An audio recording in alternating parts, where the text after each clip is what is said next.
Buenas noches, compañeros de la carretera.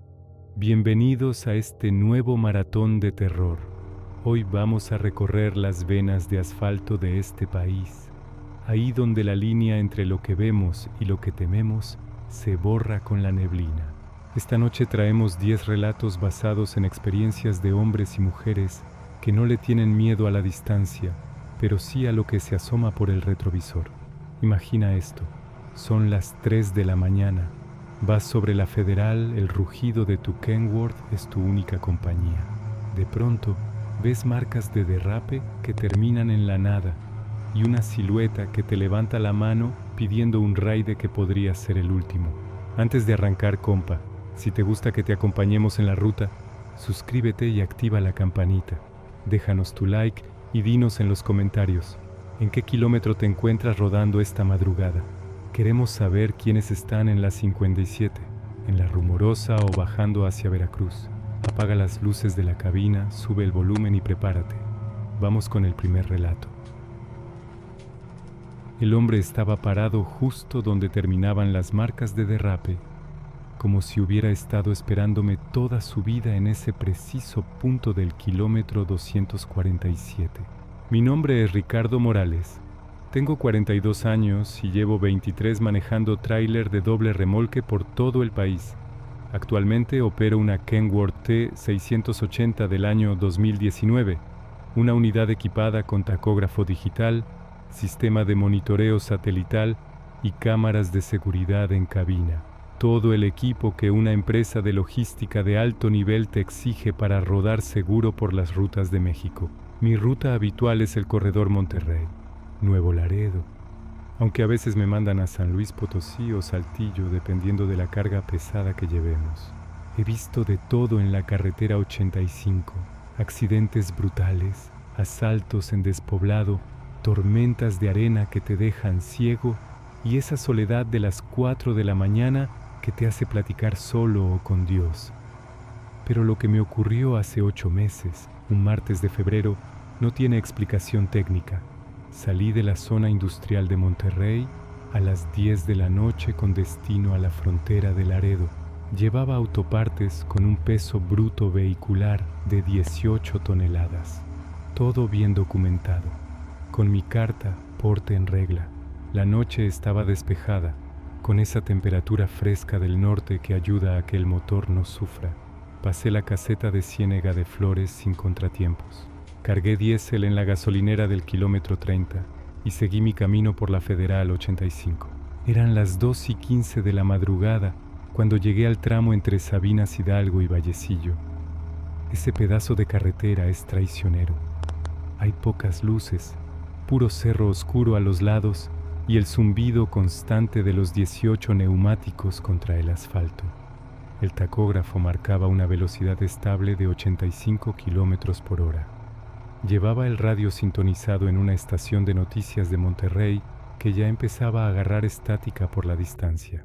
Fue en el kilómetro 247, justo después de una curva amplia hacia la derecha, cuando mis luces altas iluminaron la figura. Al principio pensé que era un animal atravesándose, pero cuando el haz de luz lo bañó por completo, sentí un vuelco en el estómago. Era un hombre. Estaba parado en el acotamiento con el brazo levantado pidiendo raide. Vestía un pants oscuro, chamarra de mezclilla y una gorra de los Rayados de Monterrey. Lo que me erizó la piel fue su postura. Estaba completamente inmóvil, firme, como si supiera que yo me iba a detener. Mi primera reacción de camionero experimentado fue acelerar. Uno aprende que subir desconocidos a las 2 de la mañana es jugarse el pellejo. Pero algo me hizo dudar. Justo al pasar junto a él, noté que estaba parado exactamente donde terminaban unas marcas largas de llanta quemada, rayas negras de un frenado de emergencia que se perdían en el vacío. Me detuve unos 200 metros adelante. No sé por qué lo hice. Quizá fue la nostalgia de recordar a mi padre, que también fue trailero, y siempre decía que en la ruta nunca se deja a un compañero solo. Puse las intermitentes, liberé los frenos de aire y esperé. Por el retrovisor vi cómo el hombre caminaba hacia la cabina con un paso tranquilo, sin prisa. Subió al asiento del copiloto. Tenía el rostro curtido, como si hubiera pasado 1000 años bajo el sol de la frontera. Olía a grasa vieja y a tabaco. «Buenas noches, compa», me dijo con una voz que parecía grabada. «Gracias por parar. Ya casi nadie tiene esa cortesía». «¿Para dónde vas?», le pregunté mientras metía la primera velocidad y soltaba el freno de mano. «Voy a Laredo», respondió mirando al frente. «Igual que tú.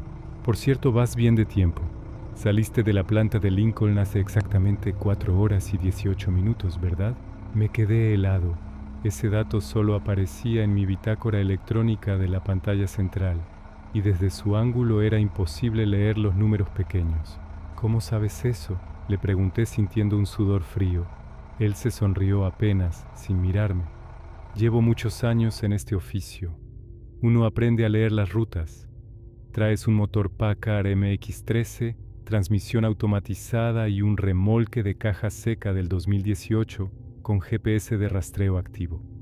Vas con 18.300 kilos, 400 kilos por debajo del límite legal. Todo en orden, chofer». Sentí que el aire no me llegaba a los pulmones. Cada maldito dato era correcto. El peso exacto de la carga, el modelo del motor, cosas que no se ven a simple vista. «¿Quién eres tú?», le dije bajando la velocidad, con la mano cerca de mi teléfono. «Me llamo Gustavo», respondió. «Manejé esta ruta 28 años. Traía un Kenworth T600 del 95, una unidad noble. Nunca me dejó tirado hasta aquella noche». Seguimos en silencio unos kilómetros. Yo no me atrevía a hablar. Había una tensión en la cabina que hacía que el vello de mis brazos se erizara. Entonces, Gustavo me miró con una tristeza infinita. «Ten cuidado en el kilómetro 286, compa. Ahí la carretera tiene un hundimiento hacia la izquierda. Si vas cansado y pegas el freno muy fuerte con este peso de 18 toneladas, la carga te va a ganar y te vas a voltear». Lo sé, porque así fue como yo morí. Pisé el freno por puro instinto. La unidad rechinó y se sacudió. Volteé al asiento del copiloto para gritarle que se bajara, pero ya no había nadie. El asiento estaba vacío. La puerta del tráiler seguía cerrada con el seguro puesto. La ventana estaba arriba. Me bajé del camión temblando. Revisé el remolque, revisé debajo de la unidad pensando que era una broma pesada de algún compañero. Nada. Estaba solo en medio de la oscuridad. Busqué en Google con mis pocos datos: accidente tráiler kilómetro 286 Gustavo. Lo que vi en la pantalla me dejó sin aliento. Una nota de un periódico local de hace 14 años. El encabezado decía: «Operador pierde la vida en volcadura».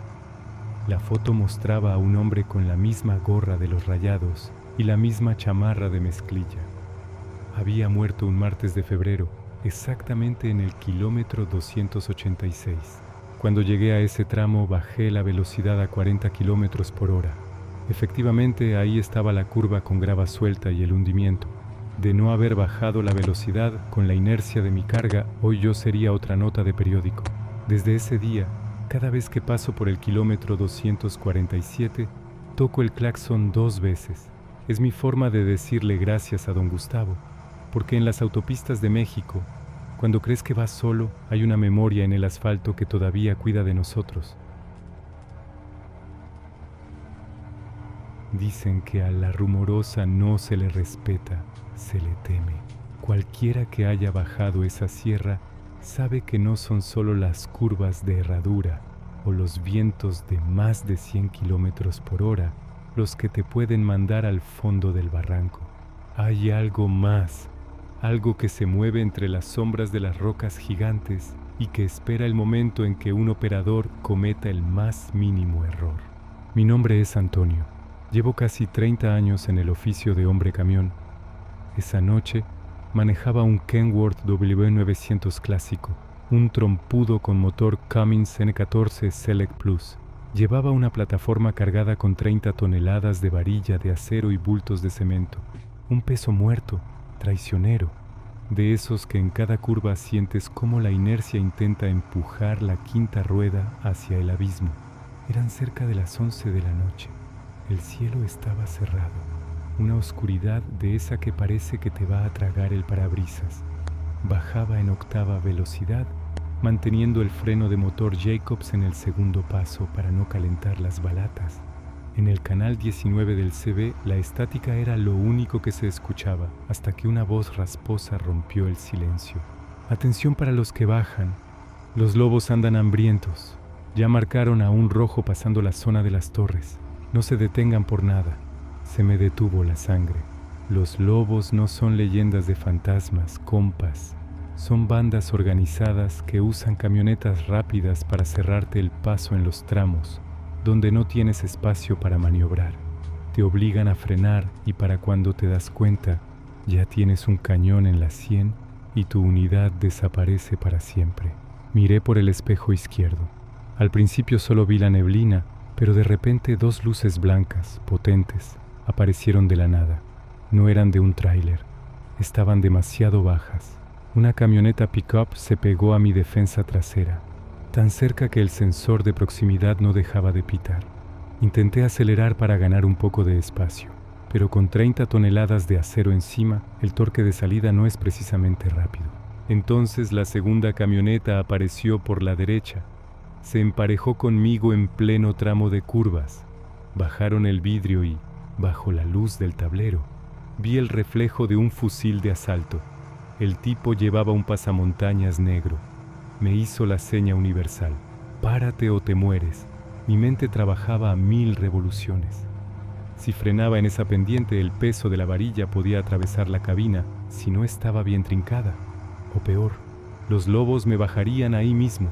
Metí el tercer paso del freno de motor. El rugido del Cummins llenó toda la sierra. No iba a frenar. Pase, aquí la unidad 502. Me tienen rodeado en el kilómetro 54 de la Rumorosa. Me están tirando. Grité por el radio, pero solo recibí estática. Me habían bloqueado la señal. El primer disparo impactó en el espejo derecho, volándolo en 1000 pedazos de cristal. El estruendo me dejó sordo de un oído. La camioneta de la izquierda intentó cerrarse frente a mi cofre. Sabían que si lograban que yo pisara el pedal del freno a fondo, el tráiler se navajearía por el peso. «Hoy no, cabrones», rugí. En lugar de frenar, bajé una velocidad. El motor se fue a las 2100 revoluciones. Sentí el poder del diferencial trabajando al límite. Giré el volante violentamente hacia la izquierda, usando las 30 toneladas de mi remolque como un mazo de acero. Escuché el crujido del metal de la camioneta contra mi estribo. El impacto sacudió todo el chasis.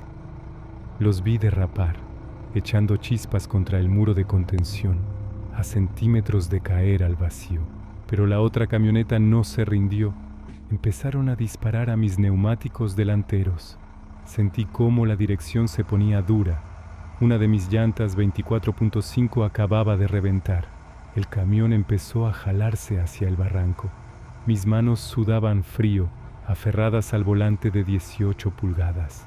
Fue entonces cuando, en la siguiente curva, las luces de una patrulla de la Guardia Nacional iluminaron el asfalto. Los lobos, al ver las torretas, apagaron sus luces y se perdieron por una brecha de terracería que solo ellos conocen. Llegué a la caseta de Mexicali con el RIN echando fuego y el corazón a punto de explotar. Cuando me bajé, vi que mi caja tenía más de 10 impactos de bala. El oficial me miró y me dijo: «Tuviste suerte, chofer. A los lobos no les gusta dejar testigos. Quijot, compa, si vas por la Rumorosa y ves luces que no te rebasan, no confíes. Revisa tu quinta rueda, mantén la presión de aire al máximo y sobre todo, no dejes de acelerar, porque en esa sierra los únicos que sobreviven son los que entienden que el acero pesa más que el miedo». Hay tramos de la frontera que no se recorren con el motor, se recorren con el alma en un hilo. Me llamo Oscar y llevo 15 años cruzando el desierto de Sonora, de noche, que es cuando el calor deja de intentar derretir las llantas. Esto me ocurrió en la carretera federal número 2, cruzando la reserva de El Pinacate. Es un lugar lunar, lleno de cráteres y ceniza volcánica. Ahí no hay nada, ni pueblos, ni luces, ni ley, solo tú y el desierto. Eran las 2 de la mañana. Venía de Mexicali con una carga de electrónicos. Iba solo. El cielo estaba tan estrellado que parecía que te iba a caer encima. De pronto, en el kilómetro 31, vi a alguien a la orilla del camino. Normalmente no te detienes, pero era un niño, o eso parecía. Llevaba una túnica blanca que brillaba bajo mis luces LED. No era un brillo normal, era como si la tela tuviera luz propia. Por instinto frené. El camión se detuvo sin chirriar, como si el asfalto estuviera hecho de algodón. Abrí la puerta del copiloto y me asomé. «¡Hey, morro! ¿Qué haces aquí solo?», grité. El niño subió de un salto. No pesaba nada. Al cerrar la puerta, el olor de la cabina cambió. Ya no olía a diésel ni a café viejo. Olía a ozono, como cuando va a caer un rayo. El niño no me miraba. Tenía la piel muy pálida y los dedos muy largos. «¿A dónde vas?», le pregunté. «A donde el tiempo no corre», respondió con una voz que no era de niño, sino de alguien muy viejo. Empecé a manejar. Quise ver el tablero, pero las agujas se habían vuelto locas.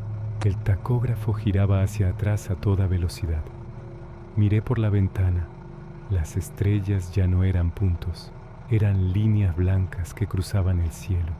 El desierto de Sonora ya no era arena, era una llanura de cristal negro que reflejaba la luna. No sé cuánto tiempo pasó. Miré mi reloj de pulsera. El segundero estaba quieto, pero el reloj del camión marcaba las 8 de la mañana. Sin embargo, afuera seguía siendo de noche, una noche eterna, profunda. El pasajero puso su mano sobre mi brazo. Estaba fría como el hielo. «No mires el reloj, Oscar», me dijo. «Mira el horizonte. Estamos fuera de la línea». De pronto vi luces, pero no eran luces de una ciudad, eran estructuras gigantes, torres de luz que salían de los cráteres del volcán y llegaban hasta el espacio. Vi máquinas volando sin hacer ruido, naves enormes que cruzaban la sierra en segundos. Entendí que estaba viendo el futuro, o quizás una realidad que convive con la nuestra en ese desierto maldito. «Ya puedes bajar», dijo el niño. Frené. Estábamos de nuevo en el kilómetro 31. El niño bajó y caminó hacia la oscuridad. Al cerrar la puerta, el olor a diésel regresó. El ruido del motor volvió a mis oídos. Miré el tablero. Eran las 2 de la mañana con 5 minutos. Solo habían pasado 5 minutos según el reloj. Pero cuando llegué a la siguiente gasolinera y me bajé a revisar las llantas, me quedé helado. El camión estaba cubierto de un polvo fino, de color plateado, que no era arena de Sonora. Y el tanque de diésel, que venía casi lleno, estaba completamente vacío. Había consumido 600 litros de combustible en lo que mi reloj decía que fueron 5 minutos. Cuando me miré en el espejo del baño, vi que tenía canas en las sienes que no estaban ahí cuando salí de Mexicali. Mi cuerpo había envejecido horas o días en ese pequeño tramo del kilómetro 31. A veces, el desierto abre puertas.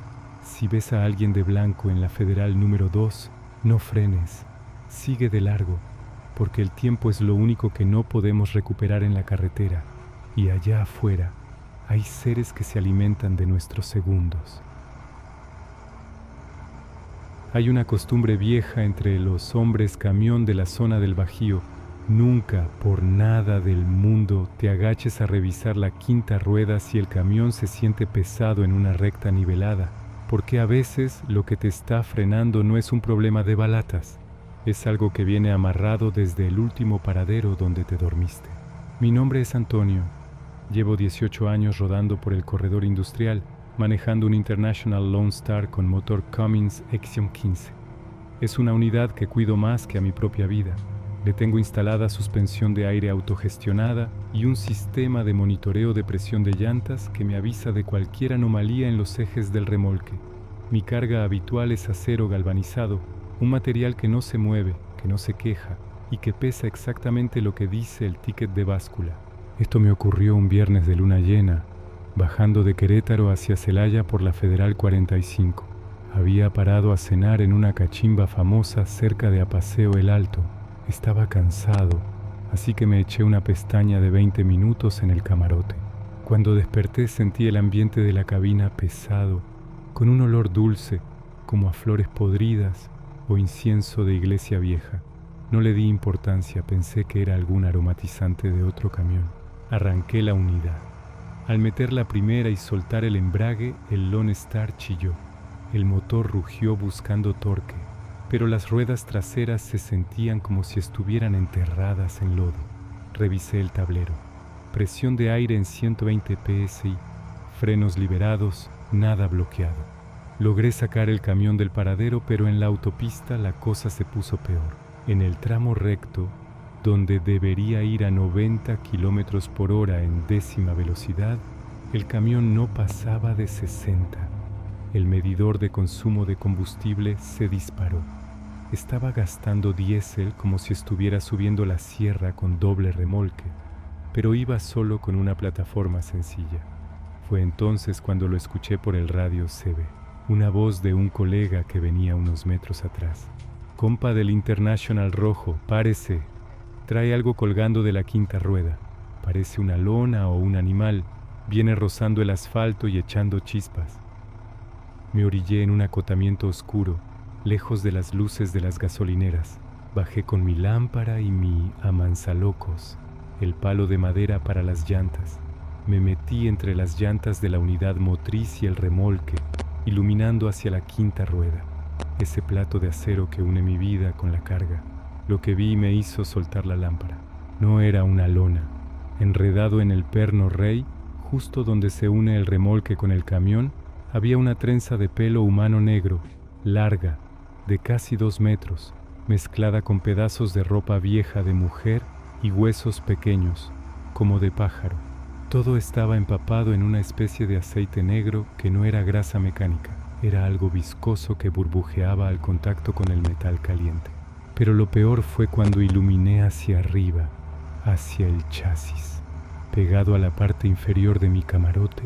Oculto entre las bolsas de aire de la suspensión, vi un rostro. Era una cara pequeña, del tamaño de un puño, hecha de cera o barro, con ojos que parecían canicas de vidrio que me devolvieron el reflejo de la luz. Esa cosa estaba abrazada a los tanques de aire de mi camión. Sentí que las piernas me fallaban. Eso no era un fallo mecánico, era un amarre de carretera. Alguien me había puesto una entidad para que me detuviera en el siguiente tramo oscuro, donde los asaltos son moneda corriente. Agarré valor, tomé un trapo con desengrasante y un cuchillo y empecé a cortar esa trenza de pelo. Cada vez que cortaba, el camión emitía un sonido metálico, un quejido, como si le estuviera doliendo el chasis. Cuando por fin logré despegar el muñeco de barro de la suspensión, la pieza de cera soltó un chillido agudo, un sonido que no se me va a olvidar nunca, y se deshizo en mis manos dejando un olor a azufre insoportable. En cuanto tiré todo a la cuneta y le prendí fuego con un poco de diésel, el camión dio un salto. Literalmente las bolsas de aire se inflaron de golpe, recuperando su posición normal. El peso desapareció. Subí a la cabina y arranqué como alma que lleva el diablo. El Cummins XX15 respondió con una fuerza que nunca le había sentido.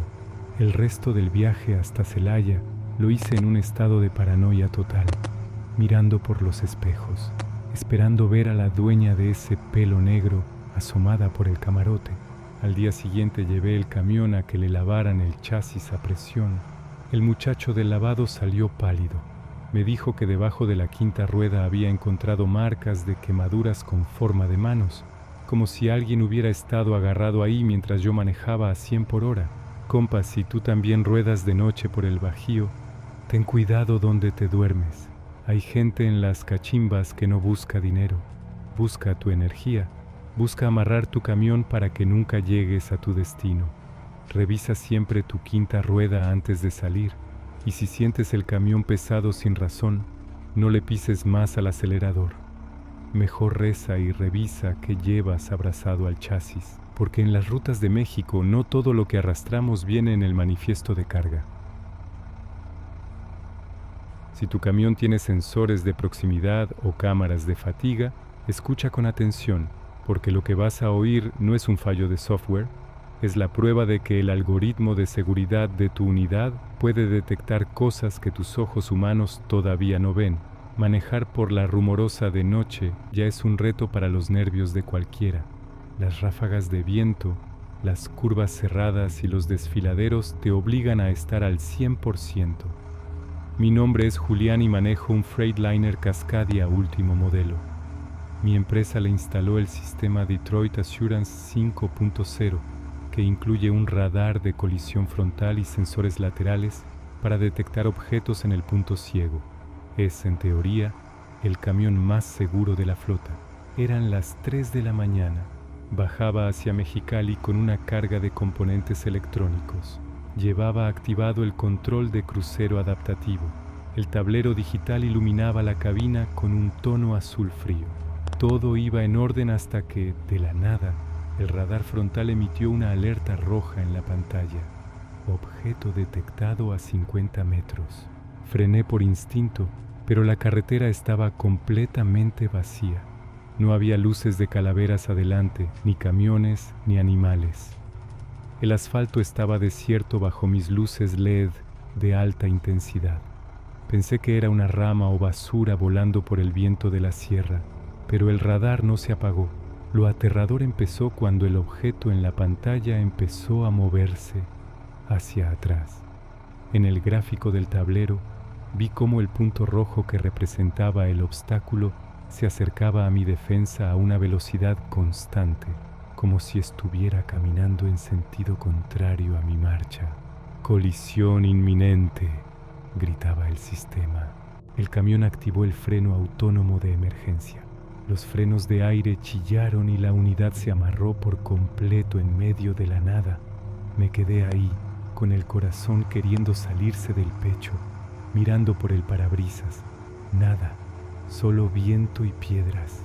Pero entonces, el sistema de cámara de cabina, Dashcam, que graba tanto la carretera como al conductor, empezó a pitar. Esta cámara tiene reconocimiento facial para detectar si el chofer se queda dormido. De repente, la luz verde de la cámara cambió a rojo y la voz sintética del sistema dijo: «Copiloto detectado, por favor mantenga la vista en el camino». Se me detuvo la sangre. Yo viajaba solo. Mi bitácora de viaje indicaba un solo operador. Volteé lentamente hacia mi derecha. El asiento del copiloto estaba vacío, pero el cinturón de seguridad, Dios mío, el cinturón de seguridad estaba ligeramente estirado, como si alguien de gran peso estuviera sentado ahí, presionando el cojín de aire del asiento. Miré de nuevo el radar en el tablero. El punto rojo ahora estaba ubicado dentro del icono que representaba mi cabina. El sensor de peso del asiento derecho empezó a marcar ocupado, 85 kilogramos. «¿Quién va ahí?», pregunté con la voz quebrada. En ese momento, la pantalla del GPS y el sistema de infoentretenimiento se volvió loca. Empezó a saltar de coordenadas rápidamente, mostrando ubicaciones de cementerios cercanos y barrancos de la zona. Luego, el audio del camión se encendió solo. No era radio, era la reproducción de la cámara de seguridad de hace exactamente 5 minutos. Escuché mi propia voz grabada.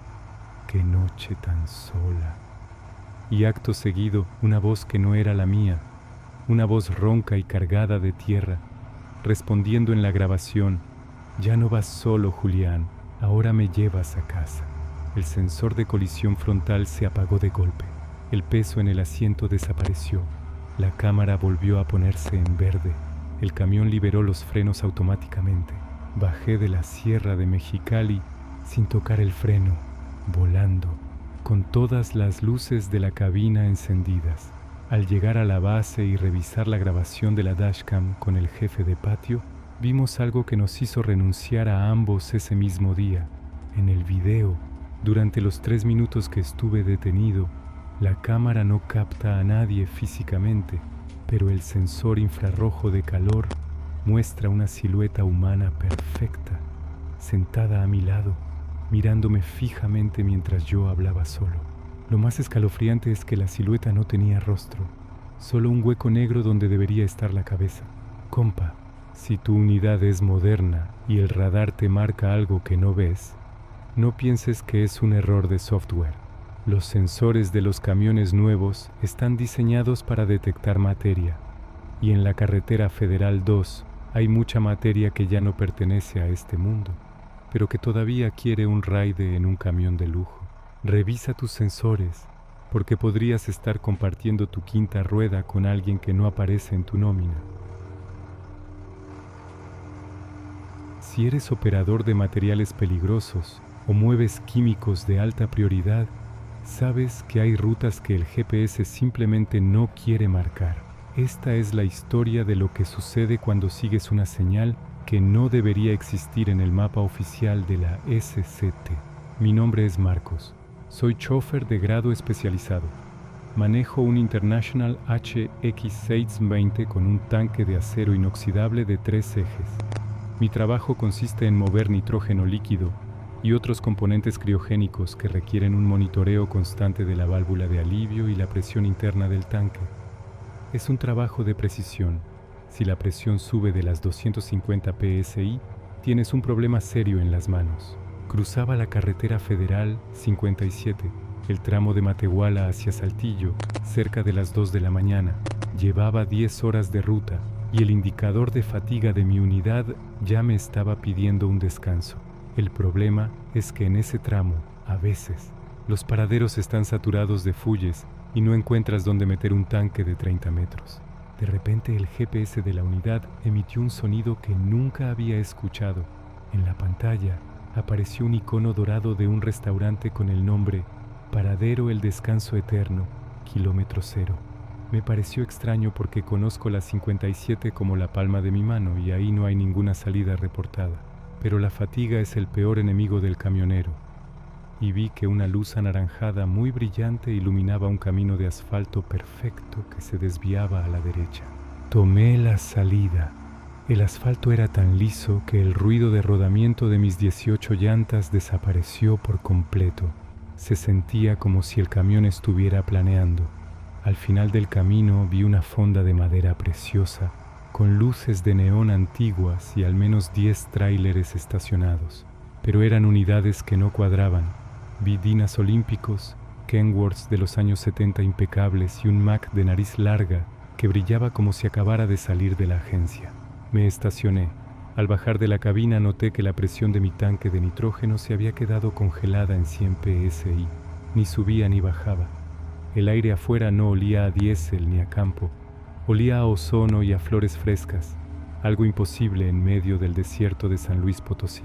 Entré a la fonda. El lugar estaba lleno de operadores. Lo que me erizó la piel fue el silencio.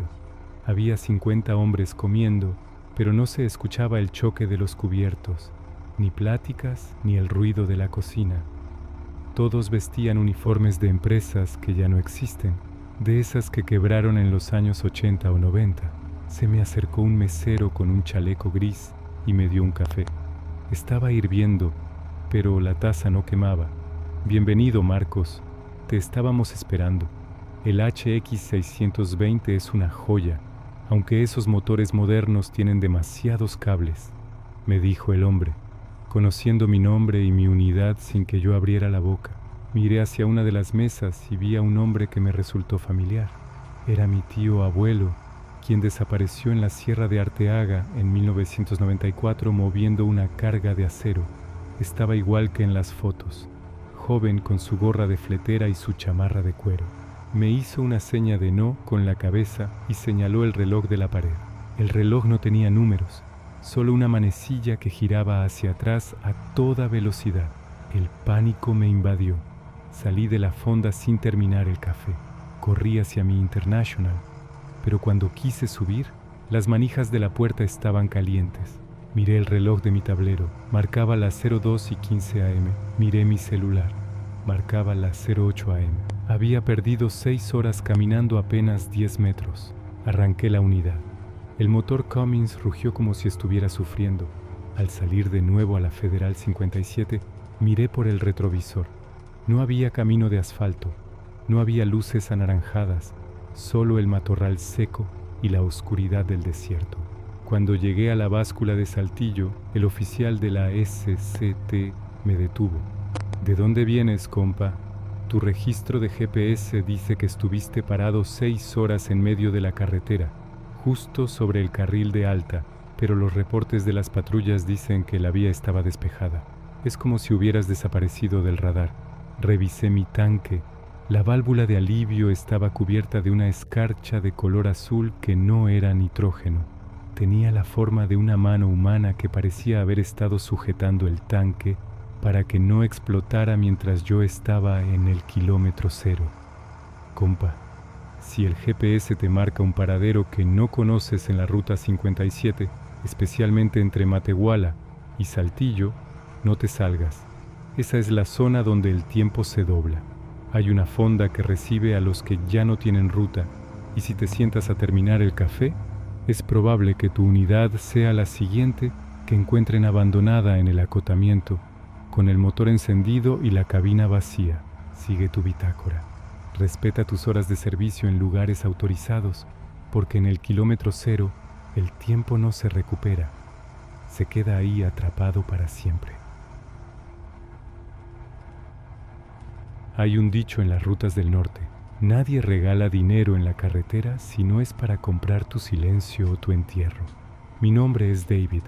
Llevo 15 años operando equipo pesado, y esa noche manejaba un Freightliner Cascadia con una caja seca de 53 pies. Venía de Monterrey cargado con electrodomésticos, bajo una lluvia que no dejaba ver ni el cofre de la unidad. Eran las 3 de la mañana.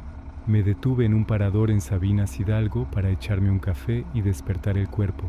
Estaba solo en la fonda cuando se me acercó un muchacho. No pasaba de los 25 años. Traía una gorra roja muy nueva y una mochila pequeña. Se veía desesperado, con los ojos inyectados en sangre. Jefe, por lo que más quiera, ayúdeme. Mi hermana está en un hospital en San Luis y no tiene sus medicinas. Se las tengo que mandar ya. Le doy 3,000 pesos si me lleva esta cajita abajo de su litera. No pesa nada, compa. Es puro favor. Miré los 3 billetes de 1,000 sobre la mesa. En este negocio, 3,000 pesos por no hacer nada es una tentación, especialmente cuando las mensualidades del camión te están asfixiando. Cometí el error que todo novato evita. Acepté. Metí la caja envuelta en cinta gris debajo de mi colchón en el camarote, justo detrás del asiento del conductor. Apenas me incorporé a la carretera federal 85, el ambiente en la cabina cambió. Mi cámara de fatiga empezó a pitar sin razón, marcando alertas de distracción. Yo no podía dejar de mirar el retrovisor. De repente, un sedán negro con los vidrios polarizados se pegó a mi remolque. No traía luces, solo se guiaba con mis calaveras. Sentí que el camión pesaba 1 tonelada más. La suspensión de aire marcaba una presión inusual en el eje motriz, como si esa maldita caja de zapatos tuviera la densidad del plomo. Al llegar al kilómetro 150, vi las luces LED blancas y las torretas parpadeando. Un retén de la Guardia Nacional. Buenas noches, oficial. Vengo de Monterrey, voy para Laredo con línea blanca, dije intentando que la voz no me temblara. Bájese de la unidad, chofer. Vamos a pasar al binomio canino, respondió el oficial con una frialdad que me detuvo el corazón. El perro no tardó ni 5 segundos. Se volvió loco frente a la puerta del conductor. El oficial me aventó contra el chasis del camión y me puso las esposas. ¿Qué traes en el camarote, chofer? Es medicina, oficial. Me la dieron en un parador. Grité sabiendo que mi vida se acababa en ese segundo. Pero la carretera tiene vueltas que nadie espera. Justo cuando iban a abrir la caja, el sedán negro que me venía siguiendo frenó en seco y desde las ventanas empezaron a llover disparos de grueso calibre contra el retén. Fue un infierno. El sonido de los cristales rompiéndose y el fuego cruzado me obligaron a tirarme al suelo, arrastrándome bajo el diferencial de mi propio tráiler. En el caos, vi que la llave seguía en el contacto. El oficial que me custodiaba se había cubierto detrás de su patrulla. Con las manos esposadas por delante, como pude, subí a la cabina. El motor Detroit Diesel rugió. No lo pensé. Metí la primera y arranqué con todo el torque, llevándome los conos naranjas y casi volcando la patrulla. Escuché los impactos de bala en la lámina de mi puerta. Aceleré a fondo por una brecha de terracería que conocía por mis años en la ruta. El camión brincaba. La NOM 0012 SCT de pesos y dimensiones me importaba un bledo en ese momento. Solo quería que esa caja saliera de mi vida. Manejé 10 kilómetros por el monte hasta que el camión ya no pudo más por el lodo. Me bajé. Agarré la caja con cinta gris y la aventé lo más lejos posible hacia un barranco. Regresé a la carretera principal kilómetros más adelante y me entregué en el siguiente cuartel del C4. Pasé 3 días en interrogatorios. Me salvaron las cámaras de la unidad, que grabaron al tipo de la gorra roja y el ataque al retén. Pero mi nombre quedó manchado. La empresa me quitó la unidad. Perdí mi permiso federal y hoy solo puedo contar esto desde el asiento de un camión viejo que ya no sale de la ciudad. Compa, si alguien se te acerca con una cajita y 3,000 pesos, acelera. No importa cuánta hambre tengas o cuántas letras debas del camión, porque en la Federal 85 las medicinas no vienen en cinta gris y los favores se pagan con años de cárcel o con una bala en el parabrisas. Hoy, cada vez que veo una gorra roja en un parador, siento que el aire se me escapa de los pulmones, porque esa caja todavía me pesa en la conciencia, como si la trajera cargada en la quinta rueda para siempre. ¿Qué harías si por el espejo retrovisor ves tu propia unidad siguiéndote a 90 kilómetros por hora? Esta no es una historia de fantasmas comunes, es el reporte de un fallo en la realidad que quedó registrado en los servidores de una de las empresas de transporte más grandes de México. Mi nombre es Roberto. Llevo 12 años trabajando para una línea de transporte de primer nivel en el Bajío. Manejo un Volvo VNL 860 color rojo cereza, una unidad que destaca por su diseño aerodinámico y su motor Volvo D13 de 500 caballos. Mi trabajo es mover contenedores de alto valor desde el puerto seco de Silao hacia el norte del país. Todo en mi unidad es digital. Tengo una pantalla de telemetría avanzada que me dice la posición exacta de mi remolque, la presión de aire de cada una de las 18 llantas y, lo más importante, una cámara que graba constantemente lo que sucede detrás de mi caja. Esto ocurrió una noche de tormenta eléctrica en la autopista 45D, el tramo que conecta León con Aguascalientes. El cielo parecía estarse cayendo y los relámpagos iluminaban el asfalto como si fueran flashes de una cámara gigante. Iba solo, manteniendo una velocidad de crucero de 85 kilómetros por hora para evitar el aquaplaning. La carga era ligera, pero voluminosa. Componentes electrónicos para una planta de ensamble. Cerca de las 2 de la mañana noté unas luces en mi retrovisor, unos faros LED blancos muy potentes que se acercaban con una rapidez inusual. Pensé que era algún imprudente en un vehículo particular, pero cuando las luces se pusieron a escasos 10 metros de mi defensa trasera, el sistema de alerta de proximidad de mi Volvo empezó a pitar desesperadamente. Miré la pantalla de la cámara trasera para ver quién me estaba empujando. En el monitor de la cabina, bajo la luz de un rayo que iluminó todo el tramo, lo vi. Se me detuvo el corazón. Detrás de mí, pegado a mi remolque, venía otro Volvo VNL 860 rojo cereza. Era idéntico al mío. Tenía el mismo número económico en el deflector de aire, 3042.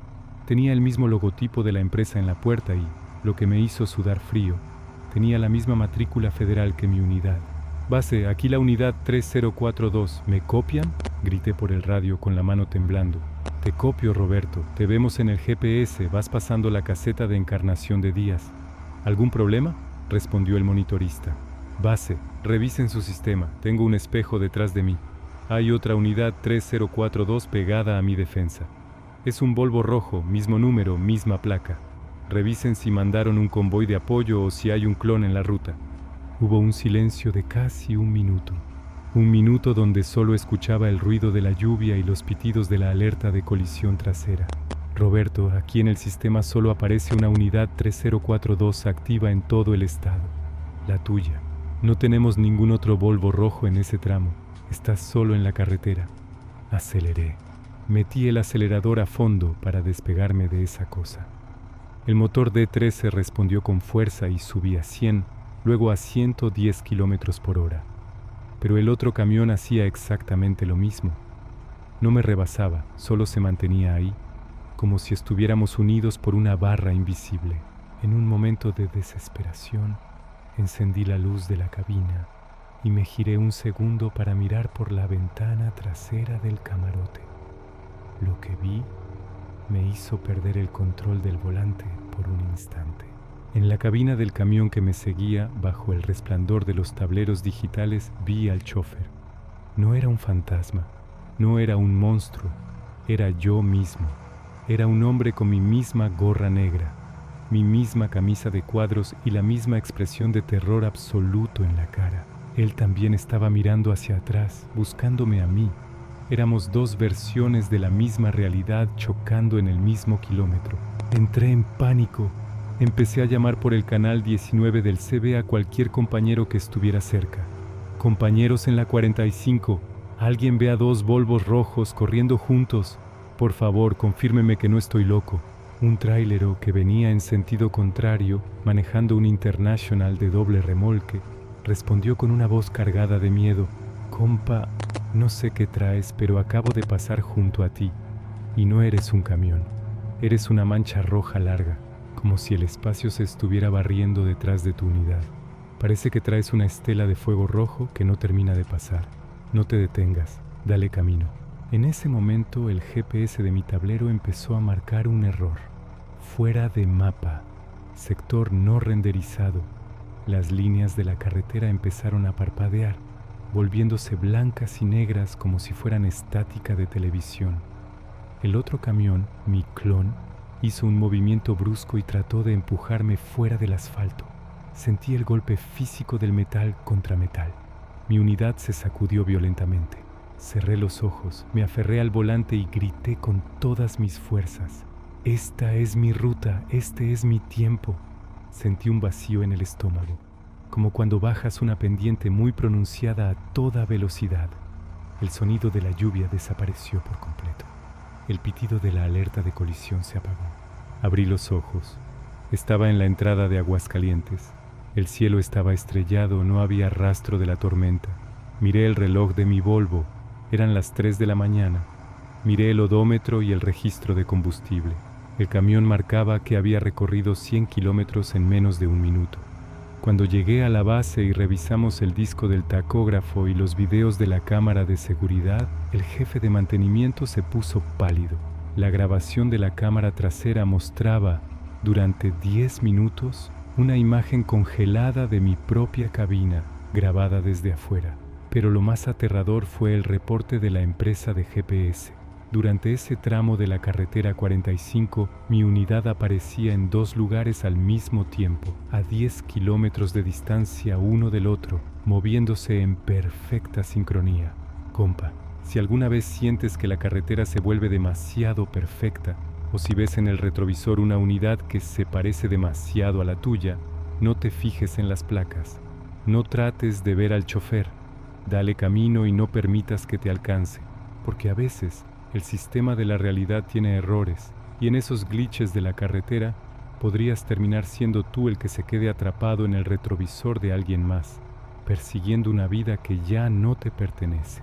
En la ruta 45 el asfalto tiene capas de tiempo y a veces esas capas se mezclan dejándote cara a cara con tu propio destino.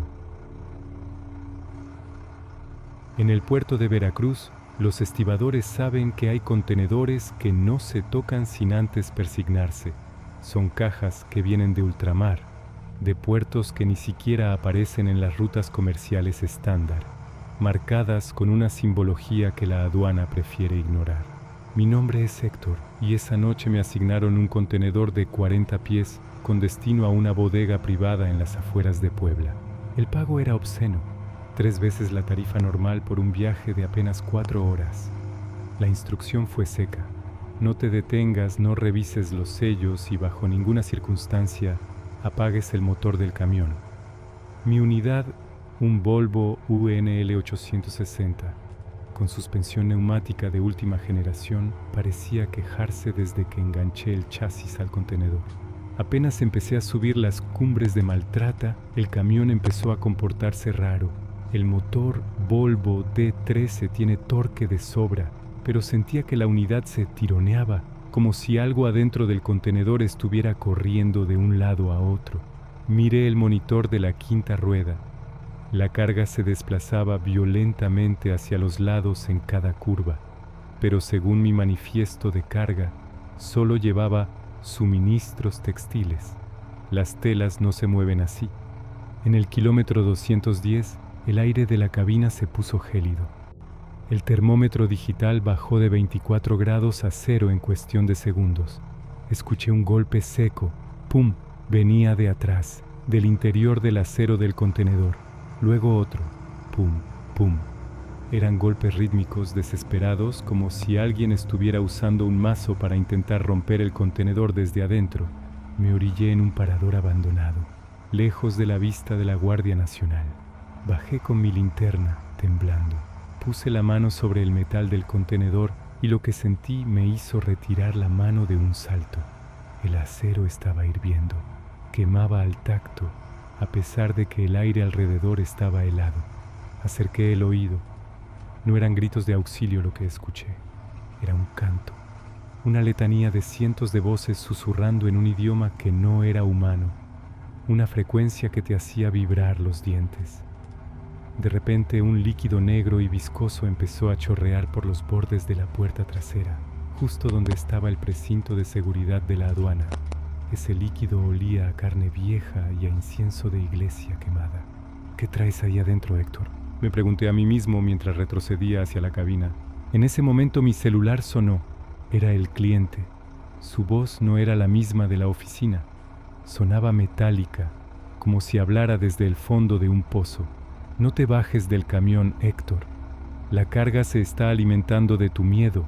Si abres esa puerta, lo que hay adentro no va a buscar la libertad. Te va a buscar a ti. Sigue manejando. Metí la primera velocidad y salí de ahí quemando llanta. El camión ya no se sentía pesado. Se sentía como si estuviera flotando. Miré por la cámara de seguridad trasera y vi cómo el contenedor emitía un resplandor rojizo por las rendijas de los respiraderos.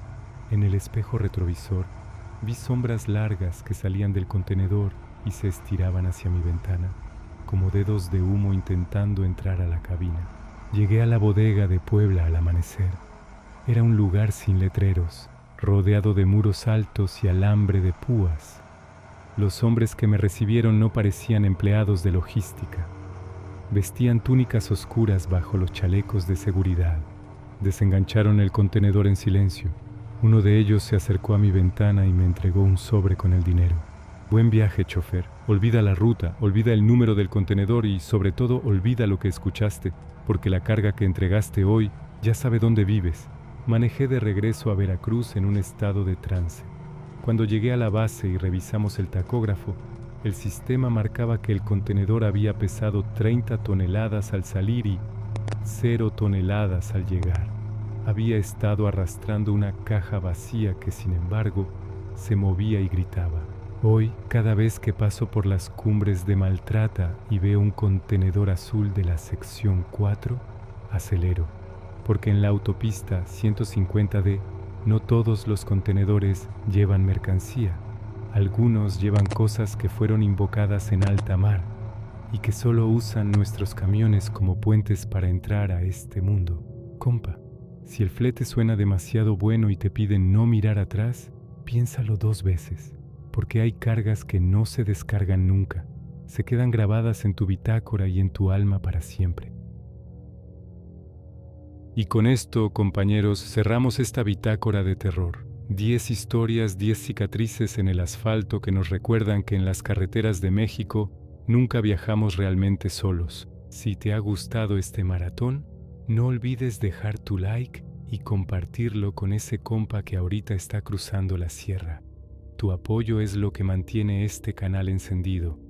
Cuéntame en los comentarios, ¿cuál de estos relatos te hizo revisar el retrovisor? Estaré leyendo todos sus reportes desde la base. Soy Carlos, de Relatando Carlos.